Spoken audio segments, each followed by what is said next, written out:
we're more dependent now on our habits than we've ever been before. But in terms of being creatures of habit, our psychology and the biology of habits is really similar to, I think the beginning of time. So I have a question for you. Why is it some people have an intention or a habit and they then go through with it and others don't? And this has been something I've been obsessed about now for a little while. So I got Dr. Gina Cleo on the podcast. You're about to hear our conversation. She's a habits expert and she's got a new book out, which is down below, all about habits. And I just became really, really interested in this. I work with a number of clients in the breathwork world, and those that get the most transformative results are the ones that spend their time doing the exercises that I prescribe, that I recommend for them. And those that don't find the time to do them, they just don't get the same results. And so it was a bit of a head scratcher going, we all know that these breathing exercises are really healthy and they're good for us, and I go through the science, and yet some people, they create a habit and they stick to it. And I've seen incredible results. And so I thought, let's just get somebody on that can explain how to create a habit, why we fail sometimes at habits, what's the benefits, if any, of habit stacking, what's going on in the brain when we look to create habits, how can we use the science of habits to make transformations in our own lives. So this is really exciting. It's not just about breath work, even though Dr. Gina actually practices breath work, which is really cool and just a bonus. This is going deeper on anything that we do in our lives. What are the things that are conspiring against us, and what can we do to not only make a change, but actually make that change stick? So Dr. Gina's been featured all over the place. She's very accomplished. She's really interesting to listen to, and you're going to have a great time in this podcast. So get comfy. If you haven't done so already, before we go ahead, can you please consider subscribing to this podcast? If you're listening to it, please click the subscribe button wherever you're listening. And if you're watching it here on YouTube, please click the button, because over 55% of people are watching and not subscribing, and it means you're missing out on cool new content. We've got breathing exercises coming out every week. We've got podcasts landing every Friday now, because that's what I asked and people said that was the best day for them. So please consider subscribing so you get notifications straight away. Also, the subscriber number really does help us get bigger, grander, more hard to reach guests. My goal this year is to find Dr. Andrew Huberman and get him on this podcast.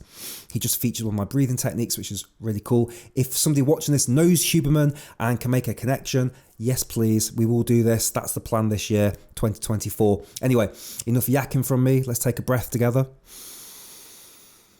I hope you enjoy this podcast. And as always, at the end of the Take a Deep Breath podcasts is a free guided breathing exercise. This week's is heart coherence, so enjoy that. So stick around at the end and enjoy the breath work with me as well. Thank you. Here is Dr. Gina, and here's how we're going to change our lives in 2024 with the science of habits.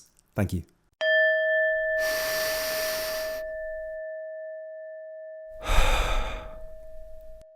Let's just get stuck straight in. Why the hell are we making habits and breaking habits? I'm thinking of New Year's Eve. I'm thinking about setting all these wonderful intentions. I'm thinking about December the 11th when I'm back on the chocolate and alcohol again. What's going on?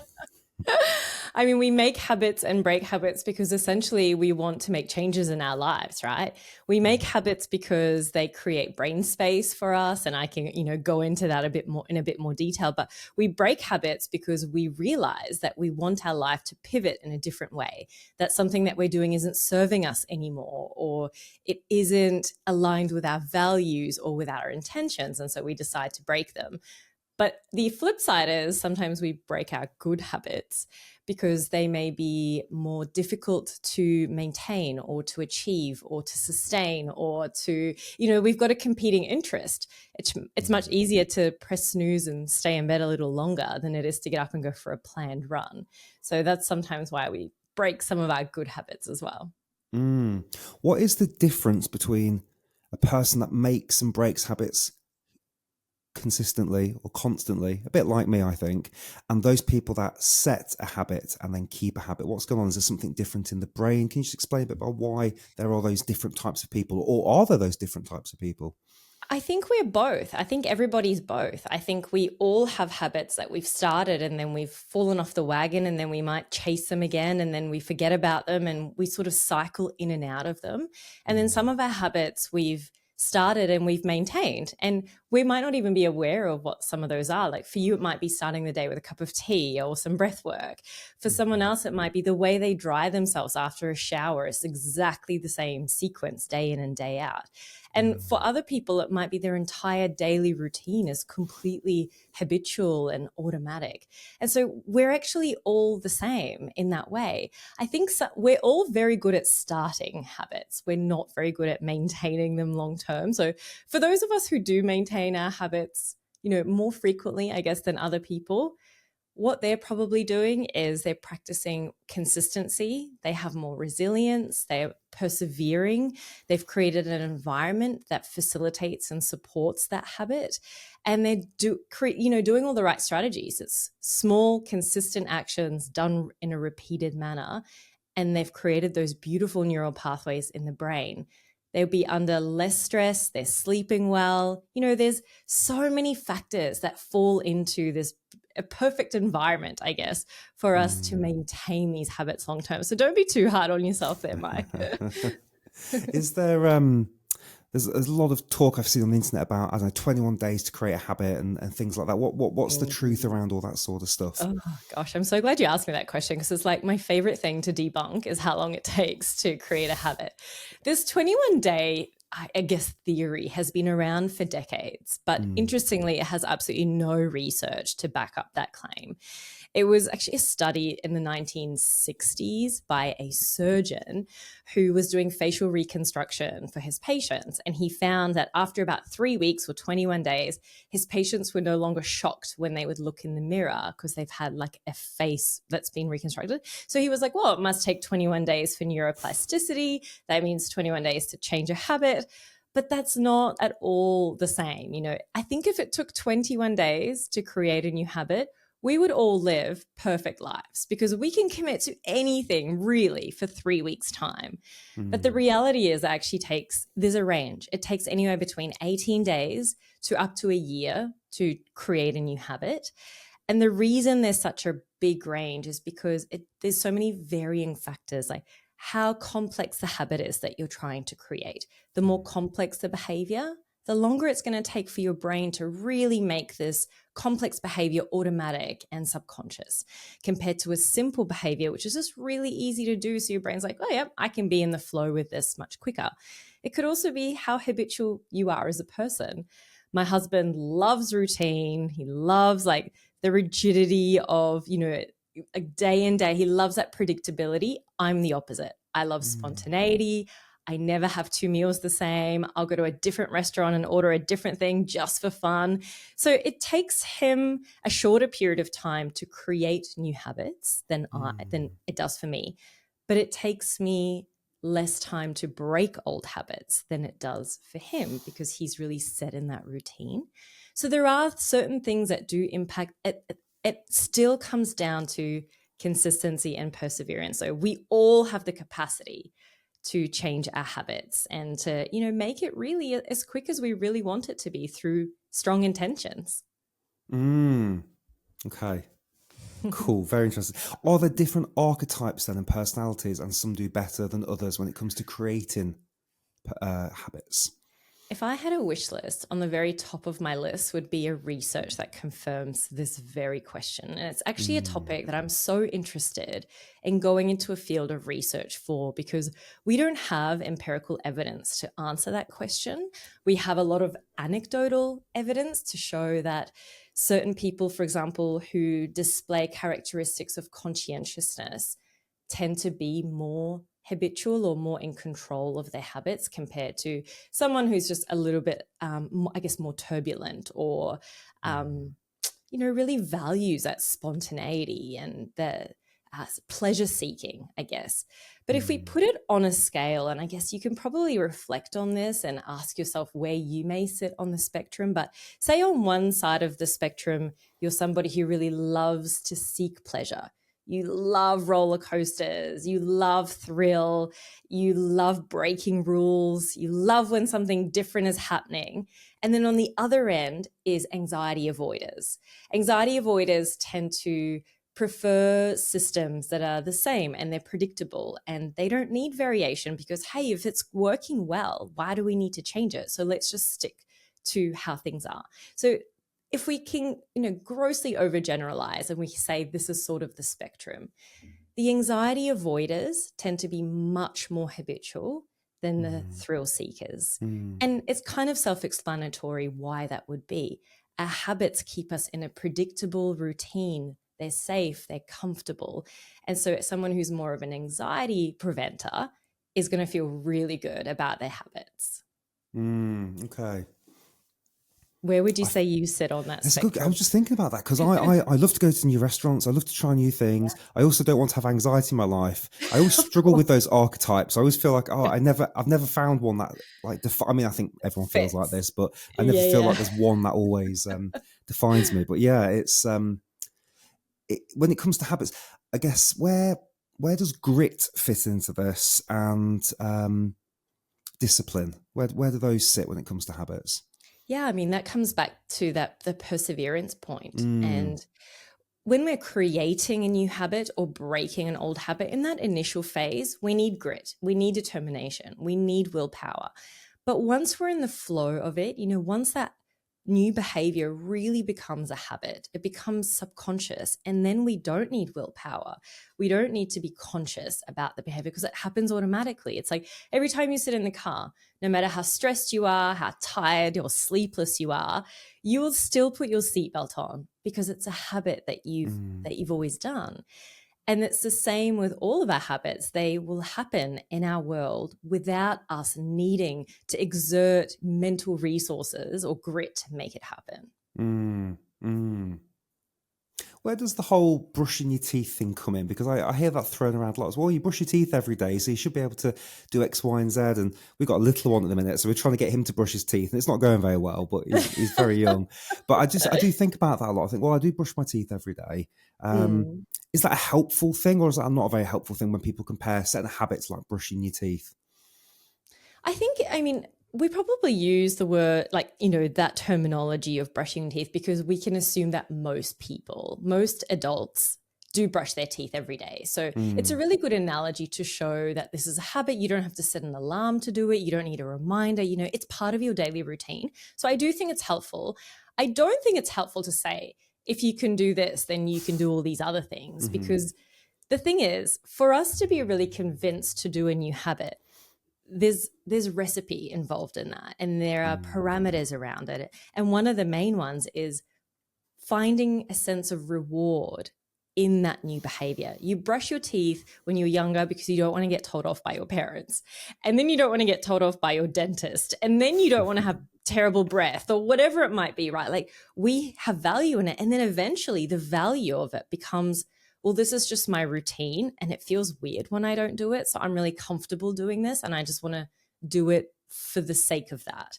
But as a 1-year-old or, as a baby or a toddler, you don't have the reward of that. You just want to go play and go to bed and not worry about this whole teeth brushing thing. It's weird and it feels unnecessary. So you have to find the reward value for the other habits that you want to create. And it won't be the same as brushing your teeth. So is that a bit of a hack then? Because I've heard people say things like, I don't know, do the paperwork and at the end of it have a nice piece of chocolate. Is that the sort of stuff we're talking about, or is that too simplistic? Yeah, it is slightly simplistic. I think what they're trying to do is like reward learning, right? Reward-based learning. So if you think so you've got a child. And when they grow up, you might say, okay, if they do their chores, you're going to put a gold star on a board. And when you do that, they're going to feel awesome about it. They'll be like, yes, I got a gold star. I want to do that again. And it actually reinforces the behavior in our life. And the thing with creating rewards is, the interesting thing is, we don't grow out of that reward learning as adults. We love rewards. But the rewards that people will sort of try to offer, like that chocolate, is not necessarily that valuable or that helpful. The most helpful, the rewards, are emotional ones. So finish the paperwork and take a moment of mindfulness to go, I'm really proud of myself for doing that. I didn't want to do it. I didn't procrastinate any longer on it. I finally got it done. And I'm stoked. And I'm going to take 5 minutes, 10 minutes, the rest of the afternoon off to myself to do whatever it is I want to do. Or I'm just going to sit here and just take a moment to acknowledge that I did that. And it's not being cocky. It's not being like, oh, I'm so super superior. It's actually just allowing ourselves to feel a sense of pride. And that reinforces the behavior because our brain goes, well, that felt really good. I got a hit of dopamine from feeling that fuzzy emotion. We should totally do that again. And that's what reinforces it. Giving people external rewards, like the one I often hear is, oh, if you work out, then give yourself for a week, like go get a massage at the end of the week. It's not practical and it's not reinforcing the daily actions. I want someone to be stoked with themselves if they set an alarm and they actually got up out of bed and they put their activewear on and got in the car. Like, even if you didn't do a workout, you still got a step closer than not doing it at all. And it takes away from celebrating all the little wins, which I think is so important. So that feels like you're saying more of an intrinsic reward system. So really being grateful for what you've done as opposed to setting something outside. Okay, I like that. Yeah. That feels more natural. Yeah. So since I've had, and it's cheap, yes, and it's exactly, and I haven't got to then go, oh, I didn't go to the massage either. Bloody hell, I let myself down there, or I forgot to buy the chocolate. So with me, since I've had the little one, especially recently, some things have started shifting in my brain. So, for example, like my workout routine's just become insane. I've just started working out like all the time, and there's this thing around, I want to do it for him and make sure be a role model to him, and but I've never kind of worked this well and this consistently. So what might be going on there in terms of being like a parent or like having this, I don't know, having this responsibility, and that's kind of shifted something in the brain. I'm just going to pause from Dr. Gina for a second. We are a pivotal time in our lives. Things have never been busier. I feel like people are more stressed than they have ever been in my life, and that's where the transformative power of breathwork comes in. This is not woo-woo. These are science-backed breathing techniques. You're here watching a podcast about breathing, so you're probably already down this road already. There are a number of ways that you can work with me. You can be on the YouTube channel, you can watch the podcast, you can play with exercises, or you can jump into a one-to-one with me where I go through specifically what you need in terms of, we'll do some breath assessments, I'll ask you to complete a questionnaire, and I will build something just for you. I will breathe with you. I'll give you the nuances of each of the breath exercises that you need to help you get to your goals, and I'll be your accountability buddy. This year, I'm looking for a personal trainer to help me improve some back issues, maybe lose a little bit of extra weight and get a little bit more flexible. I know I can't do this by myself. I know I need to go out there and get somebody that's going to tell me what to eat, when to exercise. I'm not going to watch 50,000 podcasts on these things. I want somebody to tailor it, and that's what I do with the breath. So if this is something you're interested in, the link is down below. I have a very limited number of slots. We sold out all of last year. I'm very, very blessed. Thank you so much, everyone that I worked with. And we've had incredible transformations. I've had clients that were feeling stressed, could barely hold their breath, couldn't take a deep breath. And within 6 to 8 weeks, they were able to, I think, quadruple their breath holds, feel calmer, made changes in their career, started doing a lot more exercise.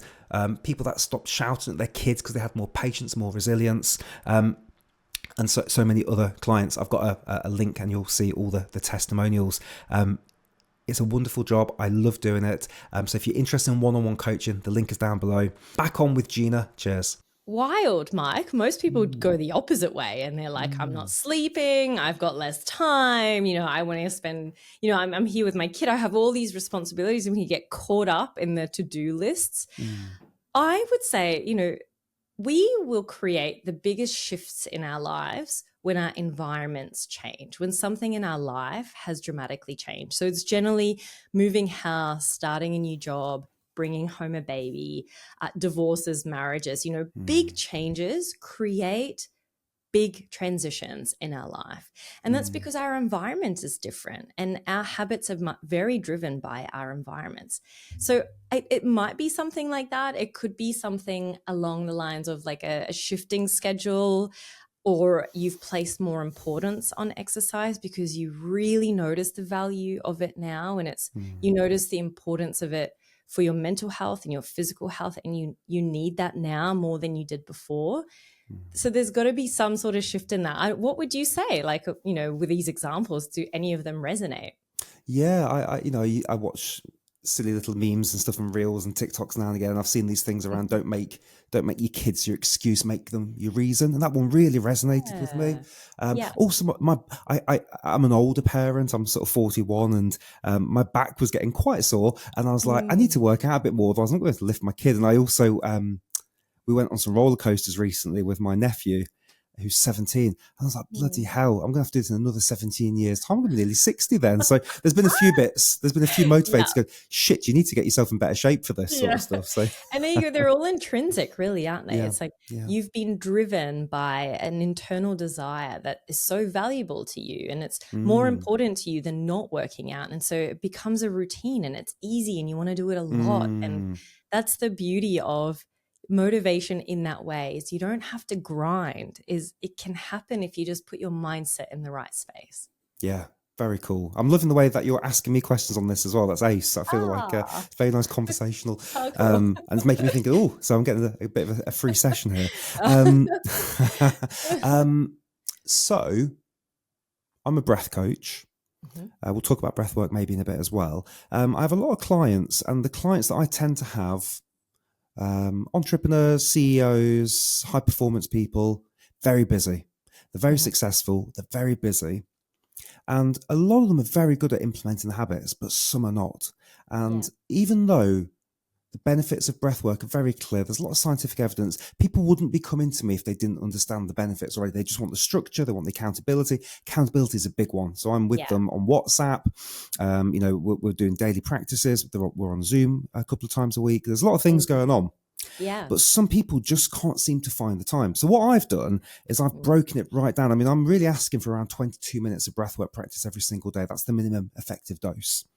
But some people struggle to do a couple of minutes, even though they've invested all this money, all this time. What could be done there? Because for me, it's about how do I help them embed this breathwork in their busy life? But I feel like one of the reasons I really wanted to talk to you is so many of us want to do breathwork, meditation, yoga, fill in the blank. We know it's so good for us, and yet we're so quote unquote busy that we just can't seem to squeeze it into our day, even though we know it's going to be so good when we do it. So I would just love to get, that's quite a big bit there, but I'd love to get your thoughts on some of that. Oh, I love that. There's so much like juicy details to unpack with this one. The number one predictor of success is self-efficacy. It's the belief in ourself and our ability to be able to achieve a task. And in the same way, the number one reason we feel a lack of motivation to do something that we know is good for us is lack of self-efficacy, is not believing that we're doing it properly, or that we know how to do it, or that the way we're doing it is actually going to generate any benefit. So that's one of the things. The other thing is the lack of intrinsic reward value that we put on something. So I'll share a story with you. A couple of years ago, I wanted to start a gratitude journal. And it was like during COVID, and I was like, oh yeah, I'm like seeing that this is a really good idea and I'm going to reduce my stress. And so I'm going to challenge myself and start this gratitude journal. And I'm generally quite a grateful, optimistic person. So it's not that I needed to, like change my perspective. I just wanted the practice of doing it, especially before bed, because I wanted to get like even better sleep. And I started doing it for a couple of days, and then I was falling off the wagon with this habit, and I'm like, yo, I am a habit coach. Like I should definitely be able to do this one. And I just couldn't get myself to do it. Fast forward a year later, I read a clinical trial on the benefits of gratitude journaling. And it listed so many things that really resonated with me, things that were important for me. And one of them was getting better sleep. And it actually talked about like the increased REM sleep and the deep sleep. It talked about the reduction in inflammation. And there was actually measurable and objective outcomes that I could say, well, if I practiced a gratitude journal every day, these are the outcomes that I could achieve in my life. And then it became real and it became really valuable. It wasn't just like, this is good for me. It was like, oh no, this has the power to change my life in these ways that are important to me. So there's cognitive knowledge. We all know breath work is good for us, but does it resonate deeply with our values, with our intentions for our life? Because here's the thing, 22 minutes, we all have it. Every single one of us. I run 2 global companies. I have 22 minutes that I can give you. I would love to know, the average person spends 2.5 hours scrolling through social media. That's literally like, I'm talking also CEOs. I run questionnaires when I do my corporate speaking events. And one of the questions I always ask is, confess your unwanted habit, your most common unwanted habit. And the number one thing that comes through is I scroll on my phone too much. And I'm talking CEOs to middle management to new grads. Everyone says similar things. I think it's a perceived lack of time. It's a perceived lack of motivation, when I think it's really about the lack of awareness about the true benefits of breath work for that individual person. I think it doesn't work just giving someone a list of benefits.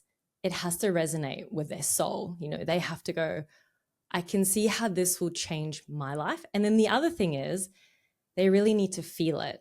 They need to do it, get the benefit, and go, okay, here's the reward learning. Now I get it. And that it's like with you with the exercise, that'll just fuel the motivation to keep doing it. That's so good, because that's really powerful, because I'm just thinking about one particular client right now and their goals with their children, and I need to go and find a study now that helps reinforce what their goals are, as opposed to going, it's going to reduce your stress and it's going to help you sleep better. Actually, that's not important for that particular client. They need X. And so that's really good. Thank you. That's ace. That's really ace. Pleasure. I heard, I forget which podcast it was, maybe it was Modern Wisdom, and somebody was talking about, I already regret that this week just gone, I spent too much time on my phone. And so I think Chris Williamson, he was saying that I already know that when people are on their deathbed in 20, 30, 40, 50 years, one of the things they were going to say, I think it's normally things like, I didn't spend time with my children, I worked too hard. And I think one of the new ones he said is going to be, I spent too much time on my phone. And that was so shocking, because it's so accurate, because we already say that today in the micro. So by the time we're talking and looking back over our lives, so let's talk about that. What the hell can we do about these alluring devices that are so pretty and they're so demanding of our time, and yet somehow 30 years ago we didn't need them, and yet now I listen to a book while I'm going to sleep, or what can we do about this thing that is a very powerful tool, and incredibly we're very lucky to have it, but B, has a bit of a dark shadow side to it as well.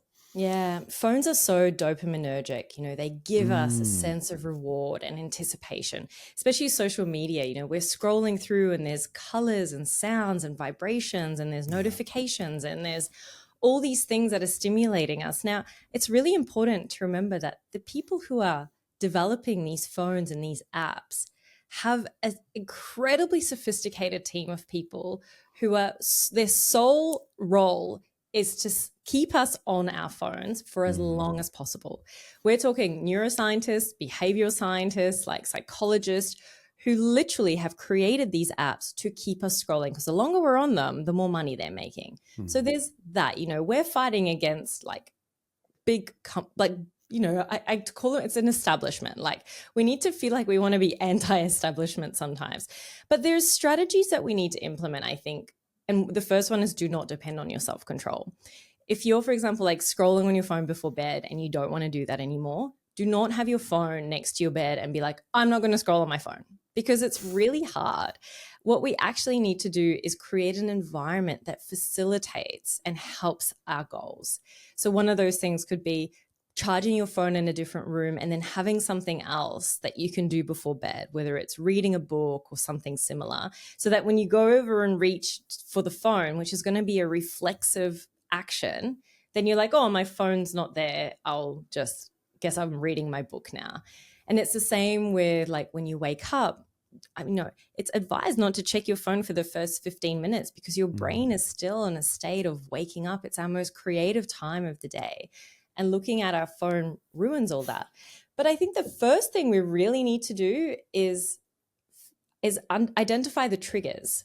When is it that you're looking at your phone mostly? Is it that when you're feeling a certain way, or is it because you're wanting to avoid being bored, or is it an idle moment, or what are you avoiding essentially? And once we've identified those triggers, we can preempt them and get in the way of them. And then there's also, there's tech limiting apps that we can use, and then create as many barriers as you can. I have deleted apps off my phone that I was using way too much. with social media, I actually have to log in every time because I log out every time. And sometimes like I'll pick up my phone, I'll be like, ugh, can't be bothered putting my password in. Nah, and then I'll put it away. So we love the path of least resistance. So create barriers, don't depend on your willpower. I love that. I've seen people with lock boxes to put their phones in during the day as well. Yeah, I mean, and if then that's what you need. and then I saw something else that had just says put it in the drawer, but I was like, I don't know, there's something very ceremonial about putting it in a little box. And interesting. Yeah, Because because they those are lock very. boxes as well, you can put timers on them. Yes, I've heard Yeah. this. Yeah. Whereas a Yeah. drawer, you can just like cheat Just your go way get out of it. it, right? Yeah. Yeah. Yeah. I have Out of sight, out of mind. I would say keep it Okay. out of sight. And I won't have my phone. I've got no phone zones in my house. One of them Okay. is my office. The other is my dining table. And the other is my lounge. Like if I'm on my lounge, because I'm generally spending time with my family when I'm at the dining table or on the lounge.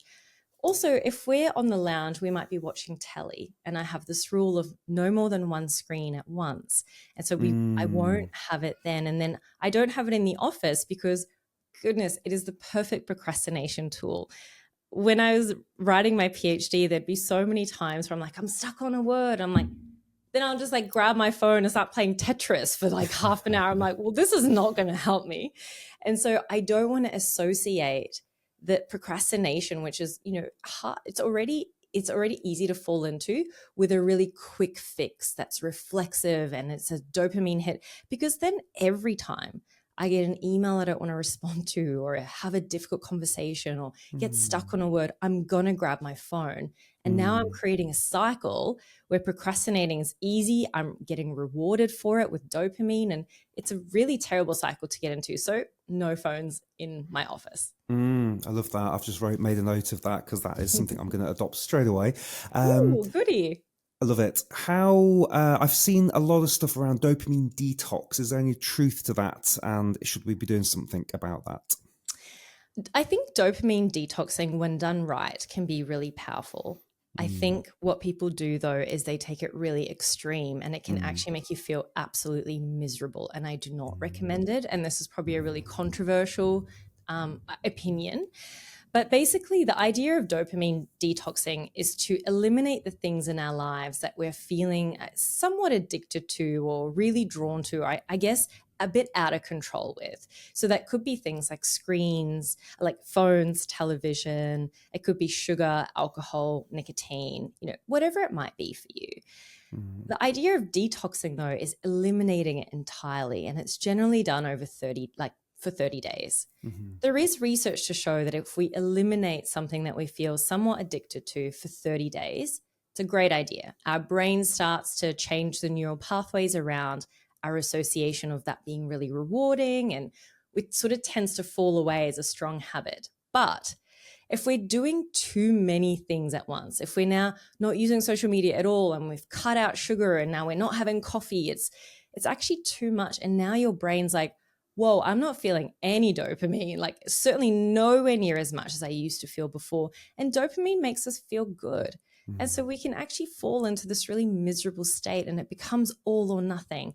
And then what's going to happen after the 30 days? You're going to be like, yes, I'm done. And you're going to binge on all of that stuff that you've missed out on, because it hasn't been an enjoyable or a kind process. I think you need to just take it slow. My advice with it is, if you want to use your phone less, decide to do it for 10 minutes less a day, or not for the first half an hour of your day, or cut it out an hour before bed. Like, set specific parameters rather than be all or nothing with it.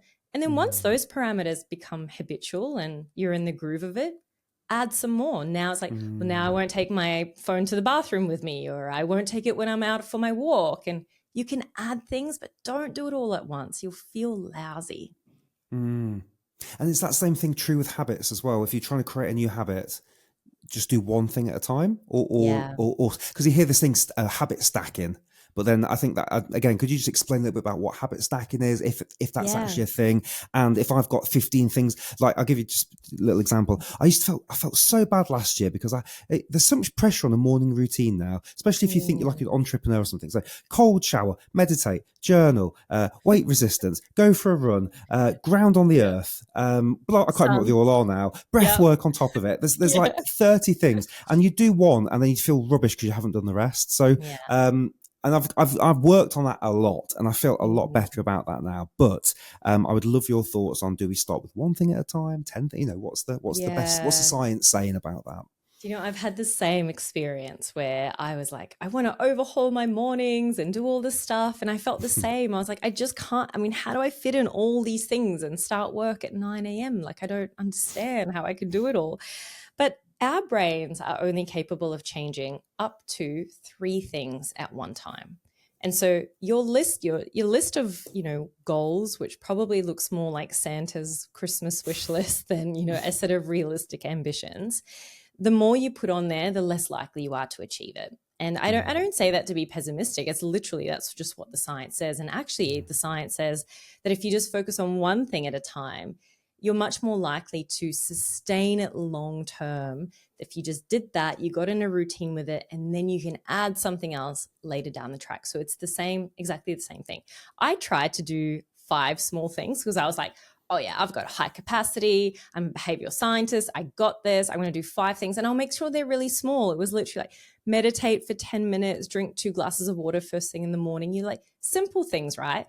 And I started with a 5 and I just could not get consistent with it. I cut it down to 4. I was a little more consistent, but 2 weeks into it, I was like, damn it, it still feels like a chore. And then I cut it down to 3 weeks. Easy. Like I can do it. 3 habits. And then I was just like, I was consistent with it. And I'm like, okay, you can't argue with the neuroscience, even if you're someone who has a fairly high capacity. So up to 3 changes, I would go with 1 at a time and then add things in there. But your question regarding habit stacking, this is a term that became popular through the book Atomic Habits. It's actually not a scientific terminology. So we don't find that in like clinical evidence. But essentially, the concept of it is the habit loop. And the habit loop is all describing essentially that all our habits are triggered by something. And so, sitting in the car is a trigger for putting on your seatbelt. Your morning routine is a trigger for brushing your teeth. So habit stacking is essentially stacking a new habit onto a habit that you're already doing. So if you're brushing your teeth in the evening, you could add flossing and you sort of stack those habits together. And that's the idea of it. It's not profound because there are 5 habit triggers. And what habit stacking describes is just attaching a new habit to something you're already doing. But you could also do it to the time of day, the place you're in, the emotion you're feeling, the thing that you've just done beforehand. So I think it's a bit limiting, actually. Having said that, if habit stacking is valuable for you and it's a concept that resonates with you, awesome. Like do it. That's totally cool. Yeah. Okay. Cool. Have you come across a book, 10x is easier than 2x by Dan Sullivan? I just finished that. I don't know if you've ever heard I've of that heard book. of the book. I haven't read it though. It's really good, and he's got another one Okay. called The Gap and the Gain. And I'm just halfway through that. Anyway, in this book, he and it's a lot about business, but it's about life in general. He's saying, you know what, you can, let's say again, coach, rather than trying to focus on doubling your clients next year, think about what would 10x look like. And actually, it's a completely new set of thinking. And like, if you're going to 10x the business, you might need to remove yourself from the business and completely rethink everything. It's very, very exciting. It got me thinking, I'm always trying to lose a bit of weight here and there. And I thought, what if, just for the sake of it, you wanted to get into amazing shape and have a 6-pack? It's a silly goal, but it was a goal that I was like, okay, what would that look like? Well, I would definitely stop drinking. I would hire a personal trainer. And so it suddenly gave me a whole new way of thinking about things. And then it got me thinking about this thing around accountability. I know you've talked about the benefits of intrinsic motivation, but this thing around hiring a personal trainer or a coach, or getting into a group, where do those things sit when it comes to habit forming? Because I know that I've got 3 coaches that coach me on different things, Yeah. business, marketing, wellness, all those sort of things. So where do you sit in that kind of spectrum of going out Yeah. there and getting somebody to help you? Oh, I love that you've done that. I talk about accountability quite a lot in my book because accountability has been shown to double our chances of success. When I ran my clinical trial throughout my PhD, a lot of the participants, when they came back for that like end of study measurements, and they did so well, and I interviewed them, I was like, what was it, that worked for you? And a lot of them said, we didn't want to let you down. And I was like, oh no, that's not what I wanted. Like, I wanted you guys to implement the strategies, but it's also such a powerful strategy because I think we're happy to let ourselves down, but we're not so inclined to want to let somebody else down. And also when we know that someone's checking in, then we have the sense of, oh, I better do this. I better show up because they're investing their time in me. And so I want to honor that. And Yes. it's powerful. And I love that you have 3 coaches. I think that's incredible that, you can be a coach, but you're still leaning on other people for what they're really good at.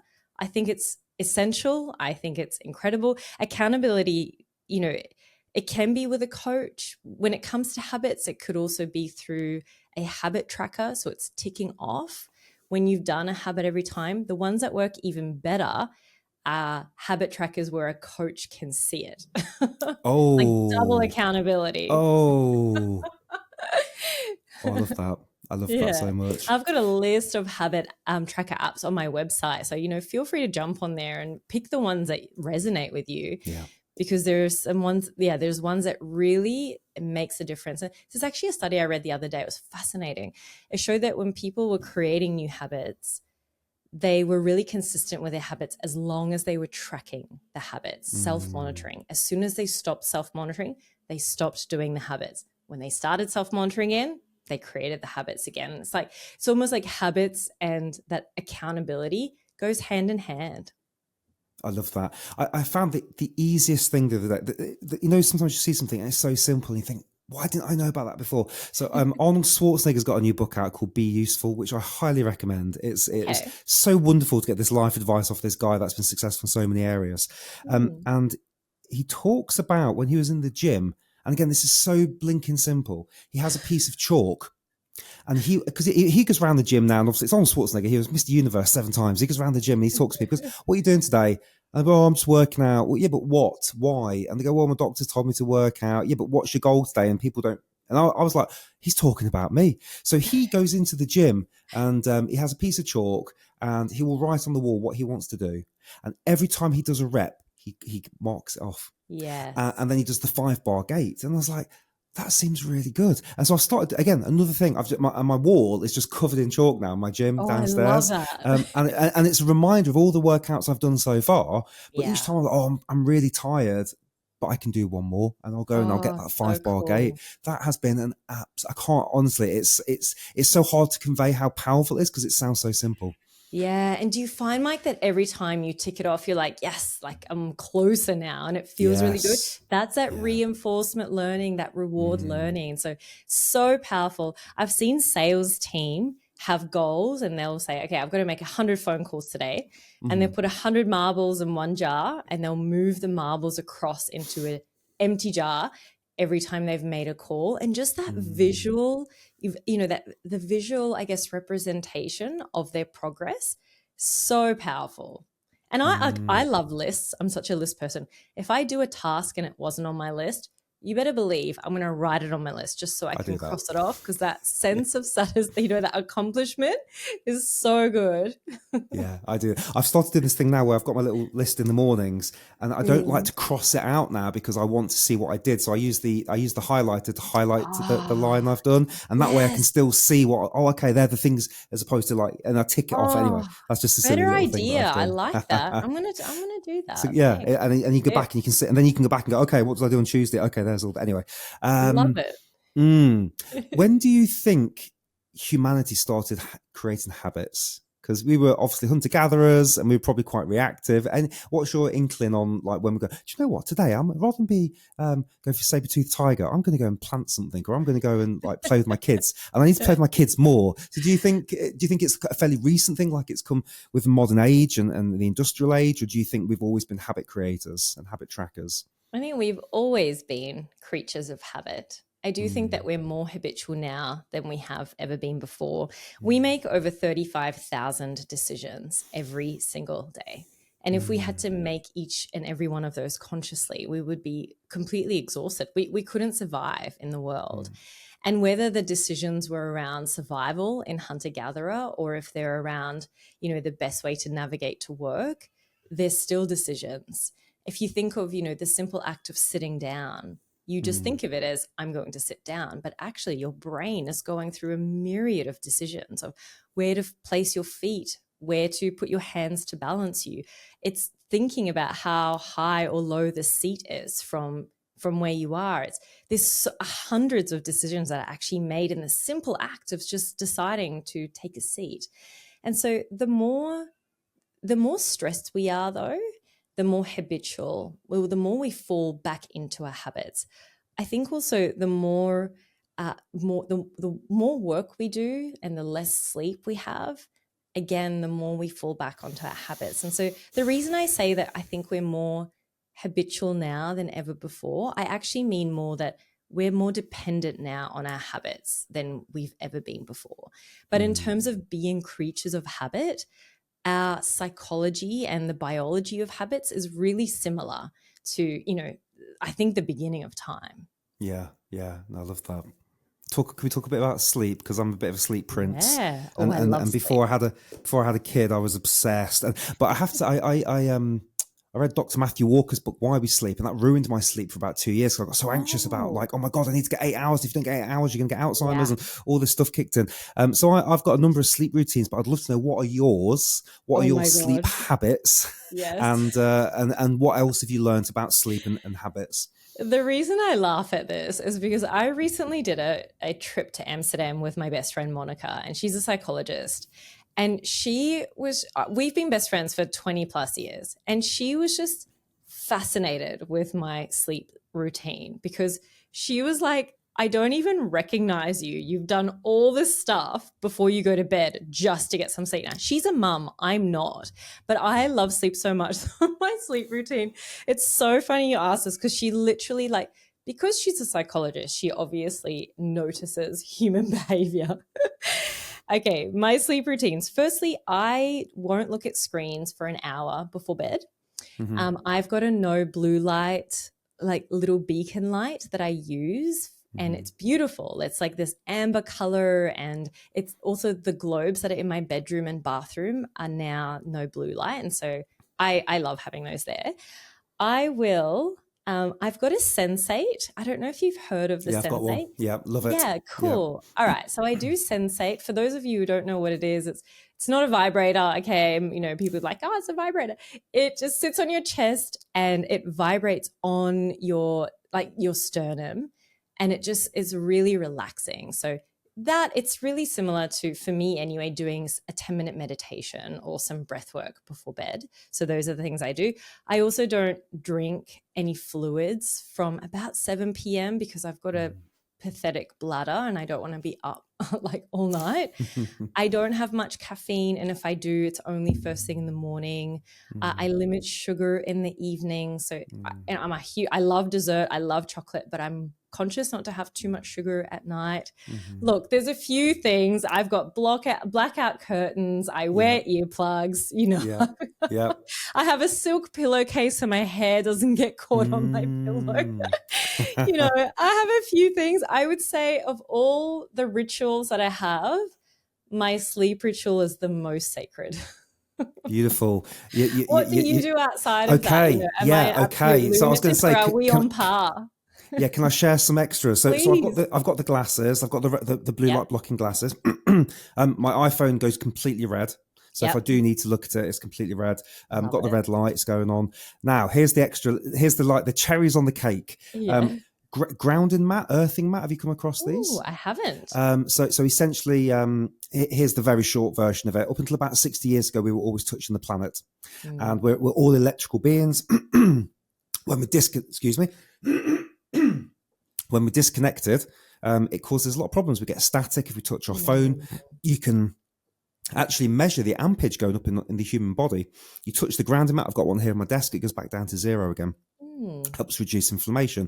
There's quite a bit of science to it. There's a few podcasts on it. There's a really good documentary about it. That's worth checking out. Yeah, but cool. of course, being a breath coach, the big ones, mouth taping. Have you ever tried this at night? I have, yes. Yeah. Yep. How did that go? Yeah, good. Although I think it's going to sound gross. I think it peeled off and I was like dribbling on one side and I was like, okay, we need to try that again. Yeah. There's one that can go around your lips called myotape, and it's quite stretchy. I'm going to write that down. Okay. And that's one of my mentors has made that one, and it's really good. So I can't wear it because I'm a beardy man, but you would be able to wear that here. Yeah. Okay. And the other thing that's worth considering, again, depends what you might have a tracker or not. I would try the mouth tape. If you rip it off, then it means you definitely need it. That would be my first thing, because the fact is you're probably hungry for air in the night. I love the that. other thing is as well, nasal strips. Oh my God, they've been a game changer. So especially when you've a bit bunged up, maybe got a cold and you're trying to sleep, they're very inexpensive. They give you about 30% more space in the nose, and it just means you're nasal breathing throughout the night. So I'm kicking into breath coach here. I'm going to stop again now, but I love they're big ones. And when you can't sleep properly, when you are mouth breathing just a little bit, it can prevent you getting into the deeper levels of sleep. So I've got clients that have the aura ring and different things like, wow, I've never seen scores this high before with the mouth tape. A bit of breath work as well. So when I'm doing sensate, I tend to combine that with coherence breathing, which is known as the perfect breath. And that's around 5.5 seconds in, 5.5 seconds out. Takes a bit of pressure off the heart because the diaphragm's pumping in a certain way, helps the heart and brain sync up. Again, there's loads of science to this. I love this. So you can habit stack the sensate with the coherence. But yeah, they would be the big ones. Apart from that, sounds like you've got an incredible sleep routine. I miss sleep so much because of my little baby. You do, my goodness. But at the same time, I'm very lucky. I don't have an alarm clock, so typically we sleep in until we're ready to go. So we're in I love this. I have a question. With the nasal strips, do you still use them if you're not sort of clogged up, or is it more for if you're feeling a bit nasally? I would say it depends on your breath scores. I can send you some ways to test your breath health. If your breath scores are in the kind of what I'd call like the red zones, I would be using them, because it probably means you're quite sensitive to carbon dioxide and you're more likely to want to mouth breathe at night. Yeah. If you type up your mouth and you're not quite ready to do so, it's good because it's going to force nasal breathing, but you're going to feel a bit uncomfortable. And so I often say to clients, do both at the same time, and then later, maybe after a couple of weeks, take off the nasal strip and see how you get on. Some clients just love it and they do both. But awesome. My Fitbit tells me, I think, my breath rate, all of that. It's all like in the very good range, but I'm a sucker for doing even better. So let's do it. I'm keen. Yeah, cool. Let me know how you get on, even because it's that thing, isn't it? If you even get 1% increase, maybe it's worth it. You know, the extra bit of sleep. 100%. So talk to me about your breath work then. So where do you go with your breathing practices? A friend of mine actually invited me to a breathwork class. It was like a full day event with a guy called Johannes, who runs breathless expeditions here in Australia. And he's a free dive instructor, but also trained with Wim Hof. And so we sort of did a whole bunch of different types of breathing. We did ice baths and, all the sort of extreme stuff. It felt like a lot on the day. We were sort of close to fainting and all this kind of stuff. But what I loved about it is it taught me how much our breath can, help the rest of our body, and how we can regulate our heart rate with it, and all of, such powerful things. And about 3 years ago, I went through a really traumatic event where I developed agoraphobia, which is the fear of leaving your own house. And I would get triggers, I would try to go outside and I'd sort of be riddled with anxiety, and I'd come back inside and I'd be hyperventilating. And it's the first thing I'd notice is I'm hyperventilating. And so I learned that if I can just control my breath, that actually that anxiety can dissipate from my body. And of course, there's other things I had to do, like different focuses and stuff, but the breath was so important. And I think that the workshop that I did all those years ago helped me realize, I think, the sacredness of it. I've also got a couple of friends who are breathwork coaches, and it's such an honor, actually. It's such a privilege to be friends with them, because we will do things like this together where they'll come over for dinner. I'll be like, right, 15-minute session, let's go. And I've got a sauna and an ice bath in my Mm, house. And I like getting in the ice bath particularly so that I have an opportunity to really control my mind through my breath. If I don't control my breath in a freezing cold ice bath, I'm not going to last in there. And yeah. so I guess that's been mainly my experience with it. I love it. I'm a huge, huge fan. Mm, mm. I was very lucky. I got a week with Wim a Oh, few years cool. ago, Yeah. and the best advice I got from him was when I was getting into the ice bath, I was like, "Oh," and he's Yeah. like, just imagine you're getting into a hot bath. How would you act? And I was like, ah, and Yeah. it made such a difference. This whole Wow. relaxing piece, but obviously it's the Iceman, so whatever he says, you're gonna listen to as well. Totally right. Um, Mm, Super okay, cool. cool. I was going to ask you actually. So, I had a client a little while ago that was looking for help with decision making and breath work. So, I got on Google and PubMed and ChatGPT and I was looking, and there's a particular breath work called bellows breath, and it's kind of it is a bit of hyperventilation, but it's more like it's almost like you're stoking the fire. It's a very old pranayama technique. So you're kind of doing this, and you're kind of using your stomach and you're pumping it in and out. And this Mm. one paper said that what's going on amongst the many things that are changing in the body is you are increasing blood flow to the prefrontal cortex, and it can be measured.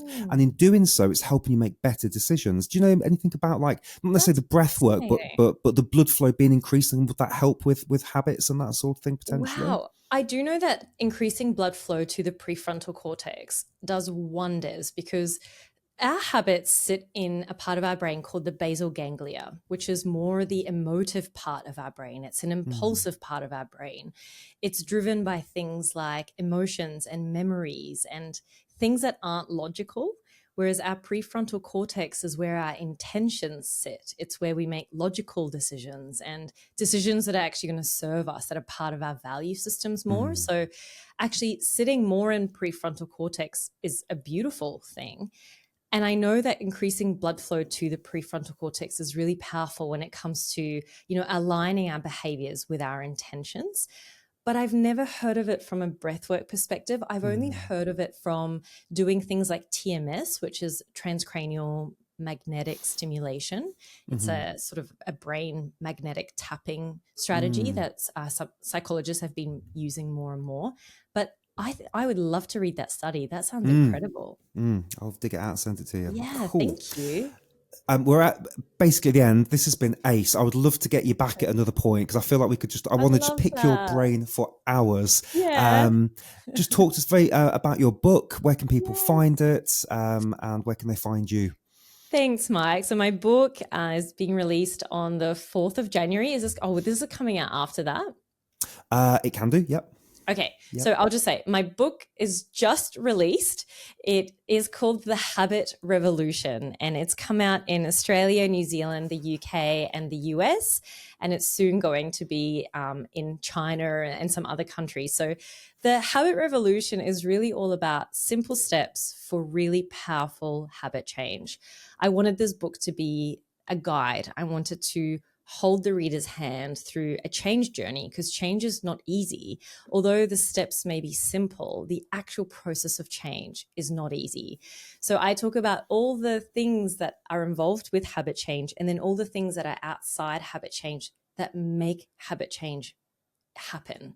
Things like self compassion and the importance of our environment and support and accountability, and how to set really good goals and how to recover from a setback, which is inevitable. So that's my book. It's something I'm so proud of. I've worked on so many projects in my career as a habit expert, but this book is really my life's work put together. So it's something I'm really proud of. But if you want to know more about me, I also run a free habit course. It's on my website, which is drginacleo.com. I'm also on Instagram as Dr. Gina Cleo, and all the other socials as Dr. Gina Cleo. So come say hi. I read all my emails. I respond to all my messages myself, and I love connecting with people. Ace, thank you so much. I've got so much from this. I know the audience will have as well. So I'm going to put all your links down below. Thank Yeah, you. we'll release this after the book goes out, so that week. So that Cool. will be there. Thank you. And my last question for you: Yeah. if what's other than obviously your book, what's one book, podcast, or I don't know, documentary you might recommend to somebody? Ooh, you know what? I'm going to say watch The Social Dilemma Good on, one. I think it's Netflix, Mm-hmm. and it's all about phones and phone use and social media. Mm-hmm. And it's one of those things that will help you realize, I think for most people anyway, is that once you can shift your idea about something, you don't need all this motivation and willpower anymore. It's just Yeah. shifts, and then you no longer have to grind your way to doing it. I know that when I watched it, I was like, I want to be anti-establishment. I don't want to be stuck in this, the rut of Mm-hmm. this social media thing. I don't like that it knows Mm-hmm. my behaviors and my likes and dislikes. Like, this is creepy. And yeah, I'm hardly on my phone as a result of watching that docu. So I know it's a bit left field, but that's the one I would say. Good. I loved it. Yeah, really, really powerful. And no phone zones. That's the thing I'm taking. The No big thing. I mean, phones. I'm taking so much from this, but no phone zones is a huge one. So thank you. Gina, thank you. It's been an absolute pleasure. Thank you so much for coming on. Take a deep breath, and I look Thanks forward so to much. chatting with you in the future. Take care. I look Cheers. forward to it. Thanks so much. Thanks for watching, everyone. Cheers. Thank you so much for listening to this podcast. I hope you like Dr. Gina. Her link is down below. Her book is out now. I highly recommend you get involved, subscribe. She's got a free or couple of free habits courses on her website. And I think we should get her back again. That was a lot of fun. So I would think now, what changes are you going to make off the back of this podcast? Let's not waste this time that we've just spent together learning. So what's 1, 2, or 3 things? If you can only think of one, perfect. What's one change, a habit you're going to make off the back of listening to me and Gina talking together? And as a reminder, I will take on a number of limited spaces for one-to-one clients this year. If you know that breathing can help you, but you're not sure where to begin, so many contradictory breathing exercises out there, how to use the exercises, the nuances of the swapping of the breath, the inhale, the exhale, how gently, how long we should do things for, what we should do before, after exercise, and so many other things that are bespoke to you, then the link is down below where you can apply to work with me. I've been very blessed to work with a number of clients over the last couple of years. It's my favorite thing to do. And so if you want the one-on service, limited spaces are down below. So here is my favorite breathing exercise now. This is coherence breathing. We're going to play this for about 15-20 minutes so you can just sit back and relax. This was recently featured on Dr. Andrew Huberman's podcast, where Rick Rubin, who's a famous producer for Gaga, Eminem, Beastie Boys, Johnny Cash, Metallica, Slayer, he came on and he said this exercise has raised his heart rate variability. Wow. So here is the exercise now. Sit back, relax, take gentle breaths. And again, if you're interested in working with me, the link is down below. Thank you for being here. Please subscribe if you've not done so. And here is the coherence breathing. Cheers. Welcome to Take a Deep Breath. Today's breathing exercise is heart coherence breathwork, an incredibly simple and powerful breathing exercise where we're going to be using our nose and we're going to be breathing in at a rate of 5.5 seconds and then breathing out using our nose at 5.5 seconds.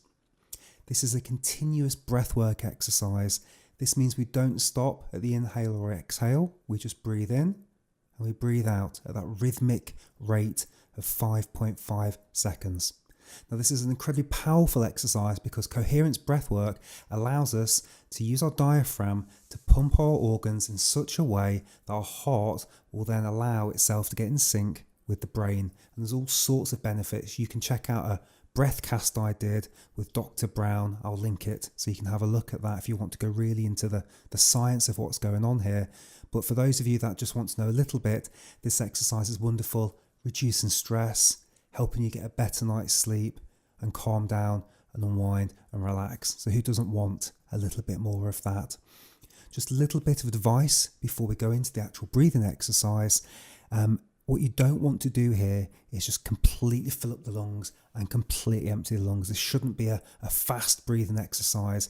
It's effortless. So when we're breathing in, we hear that chime. It's not about trying to fill up everything. It's just about breathing in nice and gently Breathing out nice and gently too, and just follow in sync. So it might take the first few breaths just to get used to, okay, how much air am I taking in? How much air am I taking out? So it's not about filling it up, but it's also not about starving yourself of air either. So you just find that nice balance. And with any great exercise, it just gets better the more you practice it.